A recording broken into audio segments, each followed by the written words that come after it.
मनुष्य भी बड़ा विचित्र प्राणी है। अपनों से नीचे के स्तर के लोगों को वो हे दृष्टि से देखता है, उनका उपहास उड़ाता है, उनसे बार बार कहता है कि तुम्हारा कुछ नहीं हो सकता, तुम भविष्य में कुछ नहीं कर पाओगे। जब मनुष्य के पास धन, संपत्ति, मान होता है तो वो दूसरों का आदर नहीं करता, परंतु वो एक बात भूल जाता है कि उससे भी अधिक शक्तिशाली कोई अस्तित्व में है, और वो है समय। काल काल अपना चक्र कब बदलेगा ये कोई नहीं जानता। समय अपनी करवट कब लेगा ये कोई नहीं जानता। कोयला भी समय के साथ साथ हीरे में परिवर्तित हो जाता है। इसलिए जीवन में कभी भी किसी का भी उपहास नहीं उड़ाना चाहिए।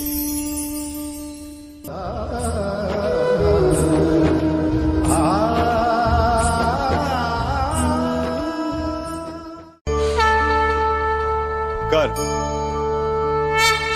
अभिमान और अहंकार, ये तीनों सुनने में एक जैसे लगते हैं, परंतु तीनों का अर्थ भिन्न होता है और परिणाम भी। तीनों का आरंभ प्रेम से होता है। स्वयं से प्रेम, परिश्रम हमारे मन में गर्व को जन्म देता है और सफलता अभिमान जगाती है। यहां तक ठीक है, परंतु जब ये भावना अहंकार बन जाती है तब वो समस्या बन जाती है, क्योंकि सबसे बुरा अंत अहंकारी का ही होता है। परंतु मनुष्य के लिए पहेली यही है कि पहचाना कैसे जाए कि अहंकार जग गया है और उसका दमन आवश्यक है। इसका उत्तर मैं नहीं, आपका मन देगा। जब तक आप स्वयं से प्रसन्न हैं, जब तक आप सबसे ऊंचा उठने का प्रयास कर रहे हैं, तब तक ठीक है। परंतु जब आपके मन में दूसरों को नीचा समझने का भाव आ जाए तो सावधान हो जाइए, क्योंकि यही अहंकार है जो वास्तव में आपको हीन कर रहा है।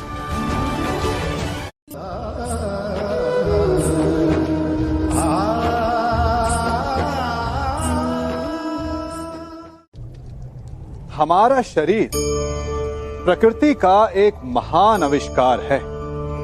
इससे जटिल संरचना संसार में और कोई नहीं। हमारा शरीर जितना जटिल है, यदि इसे ठीक से जाना जाए तो इससे अधिक सरल ज्ञान देने वाला और कोई नहीं। हमारे शरीर में पंच इंद्रियां होती हैं जो हमें भाव, गुण और वस्तुओं का बोध कराती हैं। हमारे पास आंखें हैं, नाक है, स्पर्श के लिए त्वचा है, कान है और जीभा है। सबका भिन्न भिन्न कार्य है। आंखों से देखना, कानों से सुनना, नथनों से श्वास लेना, त्वचा से स्पर्श करना और जीभा से स्वाद लेना। परंतु क्या आपने कभी सोचा कि प्रकृति ने हमें 2 आंखें दी, 2 नथने दी, 2 कान दी, स्पर्श के लिए ये पूरा शरीर दिया, परंतु जीभा केवल 1 दी? ऐसा क्यों? क्योंकि प्रकृति चाहती है कि हम देखें अधिक, सुने अधिक और ज्ञान अधिक अर्जित करें, बोले कम। क्योंकि अधिक वाचाल नाश को निमंत्रण देता है। स्मरण रखिएगा।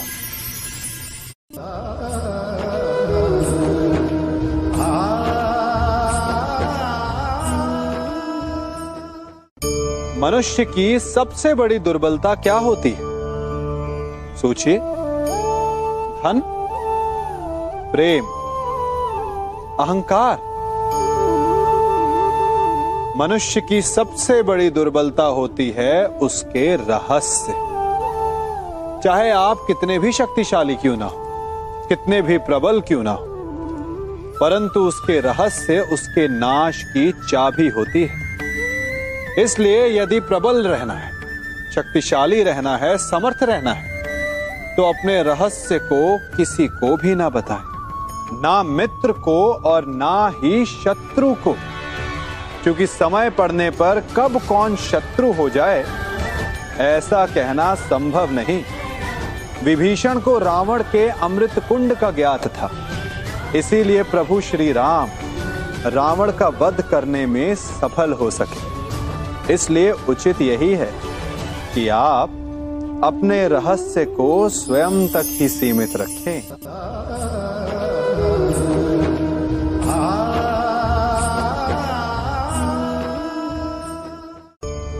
मनुष्य जीवन की परीक्षा में सफल होने के लिए क्या नहीं करता?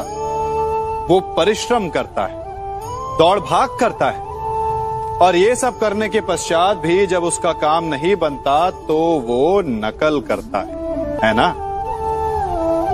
तनिक लौटिए अपने बचपन में, स्मरण कीजिए अपने बचपन की स्मृतियों का। क्या स्मरण हुआ? विद्यालय में जब आप परीक्षा देने जाते थे तो क्या होता था? आप ना सहे, परंतु कोई ना कोई सफलता पाने के लिए नकल करता ही था और उत्तीर्ण भी हो जाता था, है ना? परंतु जीवन की परीक्षा ऐसी नहीं होती। नकल करने वाला सफल नहीं होता।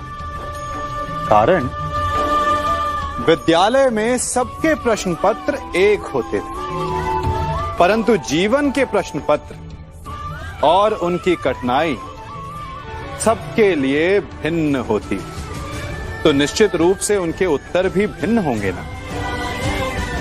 इसलिए यदि आपको जीवन में सफलता पानी है तो नकल ना कीजिए, स्वयं के प्रश्नों का उत्तर स्वयं ढूंढिए और सफलता आपकी ही होगी।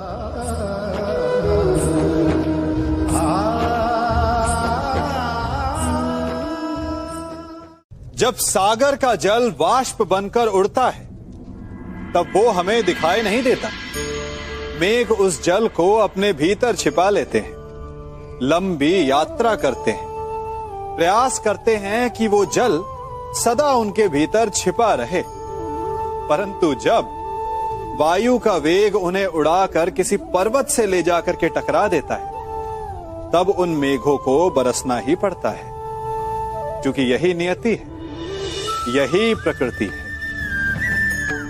क्योंकि जल को सागर में जाकर मिलना ही है। ठीक ऐसा ही हमारे साथ भी होता है।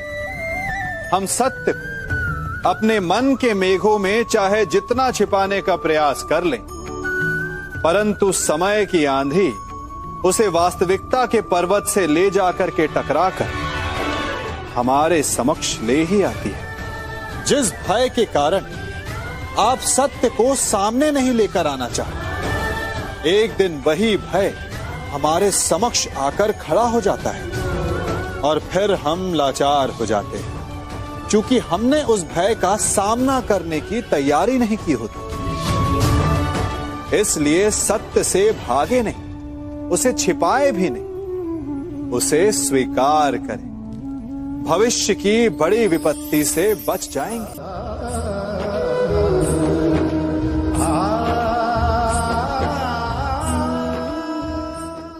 कभी कभी आप सबके जीवन में एक ऐसी विचित्र समस्या अवश्य आती है कि शक्तिशाली के समक्ष मौन हो जाओ।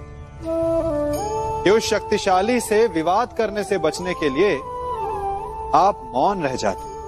मानता हूं ऐसा करने से आप एक विवाद से बच जाते, एक संघर्ष से बच जाते, परंतु ऐसा बचाव एक बड़े संघर्ष को जन्म दे देता है। कैसे?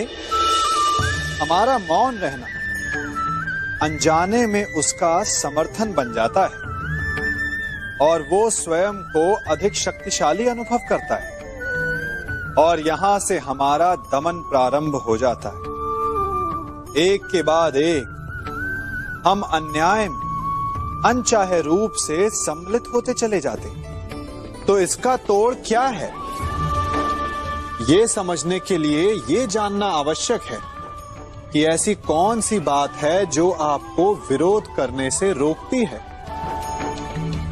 ये सामने वाले की शक्ति नहीं जो आपको रोकती है, ये आपके भीतर छिपा भय है जो आपको रोकता है। हाँ, कभी कभी भय आपकी सुरक्षा अवश्य कर सकता है, परंतु साथ साथ ये भी जानना आवश्यक है कि ये भय ही है जो आपको मौन भी रखता है। इसलिए अपने मन से भय को निकालिए और खुलकर अनीति का, अन्याय का विरोध कीजिए, और फिर देखिएगा आपका मन कितना मुक्त, कितना हल्का अनुभव करेगा।